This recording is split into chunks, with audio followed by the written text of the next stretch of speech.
और इस वक्त की बड़ी खबर आपको बता दें, शिवसेना महाराष्ट्र में विपक्ष में ही बैठेगी। उद्धव ठाकरे ने स्पीकर को चिट्ठी लिखकर इस बात के लिए कह दिया है, तस्दीक दे दी है। आपको बता दें इस वक्त की बड़ी खबर, नेता विपक्ष का पद मिलने के लिए शिवसेना ने लिखी चिट्ठी। विपक्ष में बैठेगी शिवसेना। यानी अब साफ हो गया है कि शिवसेना बीजेपी के साथ सरकार नहीं बनाने वाली, कोई भी गठबंधन होना नहीं है। कोई भी फैसला, जो 2 दिन की मोहलत थी, अब लगता है ऐसा है कि वो 2 दिन की मोहलत का भी इंतजार नहीं हो रहा है, क्योंकि शिवसेना बाकायदा विपक्ष में बैठने के लिए तैयार होगी। नेता विपक्ष के पद के लिए लिखी है चिट्ठी, विपक्ष में बैठेगी शिवसेना।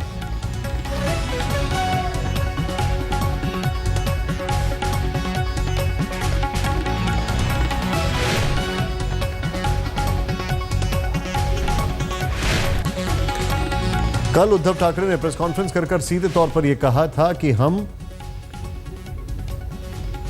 2 दिन का वक्त दे रहे हैं, लेकिन आज जो यह खबर सामने आ रही है, नेता विपक्ष के पद के लिए चिट्ठी लिखी है, इससे इतना जरूर साफ हो गया है कि अब लगता नहीं है कि शिवसेना और बीजेपी में कोई भी दाल गलेगी।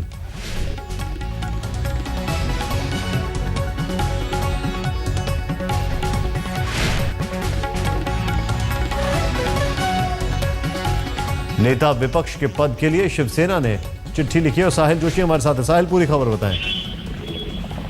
विधानसभा के जो सचिव है उनको शिवसेना के मंगल पार्टी की तरफ से चिट्ठी लिखी गई है और उसमें कहा गया है कि जो नेता चुने गए हैं एकनाथ शिंदे, वो नेता विपक्ष के तौर पर काम करेंगे और शिवसेना ने अपनी भूमिका साफ कर दी है कि वो विपक्ष में बैठेगी। इसका मतलब साफ है कि जो भी आज रूडी कह रहे थे कि बातचीत हो रही है, वो अब मामले सारे खत्म हो गए हैं और एक तरीके से साफ हो गया, क्योंकि इससे जस्ट पहले 1 घंटे पहले शरद पवार ने प्रेस कॉन्फ्रेंस करके कह दिया कि उनका समर्थन रहेगा बीजेपी को, ना ही सिर्फ सरकार को, अध्यक्ष के चुनाव में भी एनसीपी भूमिका निभाएगी। इससे साफ हो गया था कि एनसीपी ने यह भी साफ कर दिया शरद पवार ने कि समर्थन बीजेपी ने नहीं मांगा है, समर्थन वो खुद होकर दे रहे हैं। ऐसे में शिवसेना को भी समझ में आ गया था कि अब उनके समर्थन की जरूरत बीजेपी को नहीं है और इसके चलते आखिरकार उन्होंने ये फैसला ले लिया कि वो विपक्ष में बैठेंगे और विपक्ष के नेता के तौर पर एकनाथ शिंदे काम करेंगे।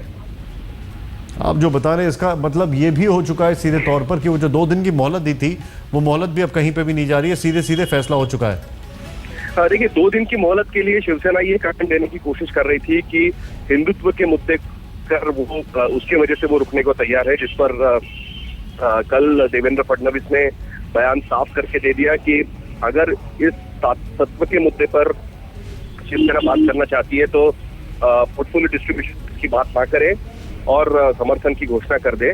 दूसरा उनका ये कहना था कि एनसीपी के बारे में बीजेपी अपना रुख करे, तो उस पर खुद एनसीपी के अध्यक्ष शरद पवार ने ही बीजेपी से रुख साफ कर दिया, जिसके शिवसेना के पास कोई रास्ता नहीं रह गया था बजाय इसके कि वो घोषणा कर दे कि वो विपक्ष में बैठना चाहती है।